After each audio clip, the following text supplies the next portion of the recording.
The most powerful creations are born when preparation meets opportunity. Mary Ann Brown Patton didn't set out to make history. She simply refused to be unprepared for whatever the sea might bring. Today, we sail into the remarkable story of a young woman whose insatiable curiosity and determination not only saved a ship and its crew, but chartered a new course for women in maritime history.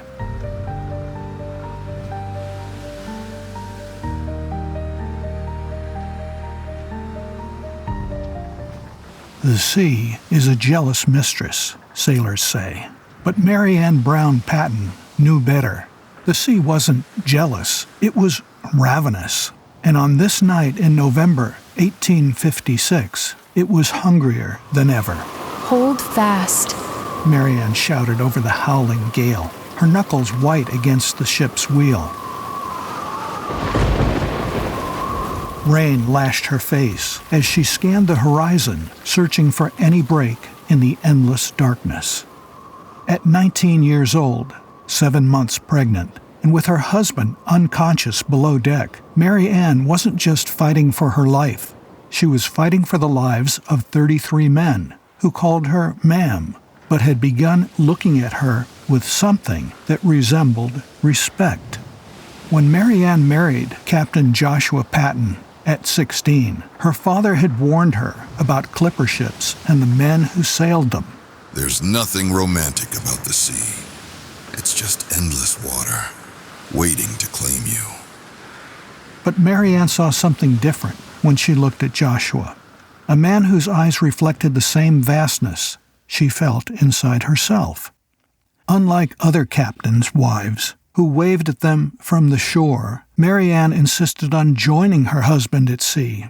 Joshua taught her everything: celestial navigation, chart reading, crew management, and the complex language of maritime trade. "Knowledge is the only thing that can never be taken from you," he told her one evening as they stood on deck, the Southern Cross glittering above them. "Remember that, Mary." She could not have known then how prophetic those words would become. The trouble began 3 weeks into their voyage from New York to San Francisco. The first mate, Mr. Keeler, was caught trying to sabotage their course, a deliberate attempt to delay their arrival and profit from changing market prices. Joshua had him confined to quarters, planning to bring charges in San Francisco. "He has friends among the crew," Joshua warned her as they pored over charts in their cabin. "We must be vigilant." A week later, Joshua collapsed with a sudden violent fever. The ship's medicine chest contained little for tuberculosis, and within days, he could hardly speak, much less command.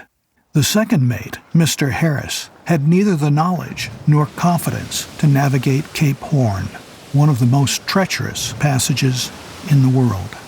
That night, as Joshua's breathing grew more labored, Mary Ann made her decision. She gathered the crew on deck. "My husband is gravely ill," she announced, her voice steady, despite the fear churning inside her. "Until he recovers, I will assume command of this vessel." The silence that followed was broken only by the sound of the waves, the creak of the rigging, and the distant cry of seabirds.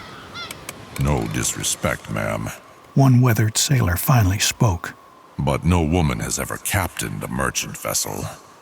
It ain't natural." Mary Ann met his gaze.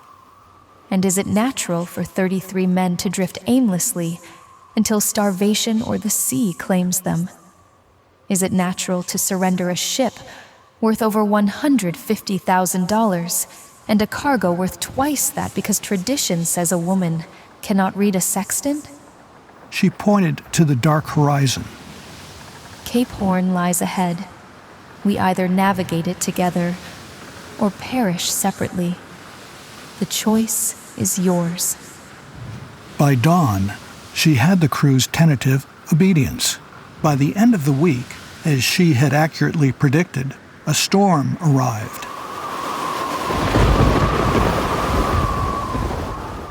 She had adjusted their course to minimize its impact, and she had earned something more valuable: their trust. For 56 days, Mary Ann barely slept. She divided her time between the deck, the navigation room, and her husband's bedside. During the day, she calculated their position, managed the crew, and maintained the ship's log with meticulous precision. At night, she bathed Joshua's burning forehead and whispered promises of San Francisco's golden shores. When Keeler's allies tried to incite mutiny, suggesting they change course for the nearer port of Valparaiso, Mary Ann called their bluff. Any man who wishes to take command may do so, she declared, her pistol visible at her side.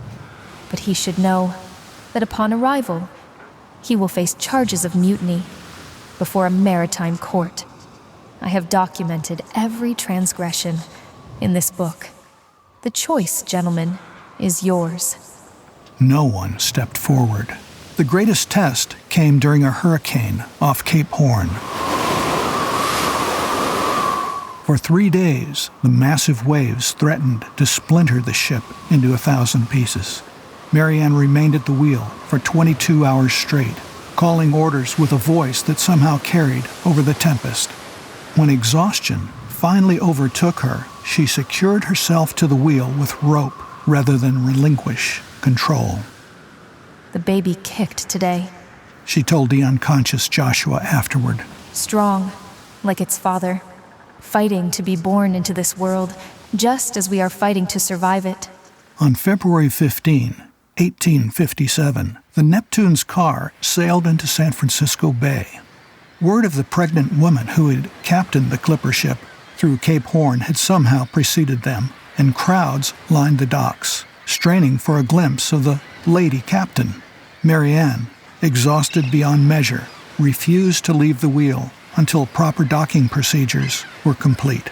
Only then did she allow herself to be helped to her cabin, where Joshua, still gravely ill but conscious, waited. "You did it," he whispered, his once strong hand barely able to squeeze hers. We did it. She corrected him. The shipping company's agent came aboard, prepared to offer condolences for what he assumed would be a disastrous voyage with compromised cargo. Instead, he found the fastest passage of a clipper ship that season, with cargo intact and a crew testifying to the extraordinary leadership of the captain's wife. "The owners wish to compensate you for your service," the agent told Mary Ann. I want no payment, but I do want recognition, not for myself, but in the maritime code. No qualified person, regardless of gender, should ever again be barred from command in an emergency. Her request sparked controversy, but ultimately led to a revision in the maritime law that would save countless lives in the decades to follow. Joshua Patton never fully recovered. The tuberculosis that had nearly claimed him at sea eventually took his life 8 months after their arrival. 2 weeks before his death, he witnessed the birth of his son, Joshua Patton Jr., and the publication of the first maritime textbook to include Mary Ann Brown Patton's navigational innovations during her time as captain. Mary Ann herself would not live to see her 26th birthday. The tuberculosis she contracted while caring for her husband claimed her, too, in 1861, but her legacy endured far beyond her brief years. In the decades that followed, her story inspired a generation of women to pursue knowledge that society had deemed unsuitable for their gender. Maritime academies, facing pressure from shipping companies impressed by the Neptune car's voyage, gradually opened their doors to female students. By the turn of the century, Mary Ann's son had established the Patton Maritime Foundation, dedicated to providing education for women in naval sciences. And in 1901, when the first woman graduated from the Massachusetts Maritime Academy, she carried with her a compass that had once belonged to the young mother who had guided a clipper ship through the world's most dangerous waters. Ann Brown Patton never intended to make history. She simply refused to remain ignorant of the world she inhabited. Each night spent studying charts by lamplight, each lesson in navigation, while other captains' wives busied themselves with needlepoint. These weren't acts of ambition, but of quiet rebellion against the artificial boundaries of knowledge. When crisis found her at sea, her prepared mind became the ship's true North Star. In those 56 days at the helm, she navigated not just treacherous waters, but the very boundaries of what society deemed possible. The sea remains a ravenous entity. But in the silent hours before dawn, as the Neptune's car cut through the dark waters with a pregnant teenager at its helm, something remarkable happened. Preparation transformed into mastery, curiosity into command, and a woman deemed unfit to vote proved herself entirely capable of commanding both vessel and men through the world's most dangerous passage. Remember, the knowledge you pursue today, especially that which seems impractical or beyond your prescribed role, may become tomorrow's lifeline through life's stormiest passages.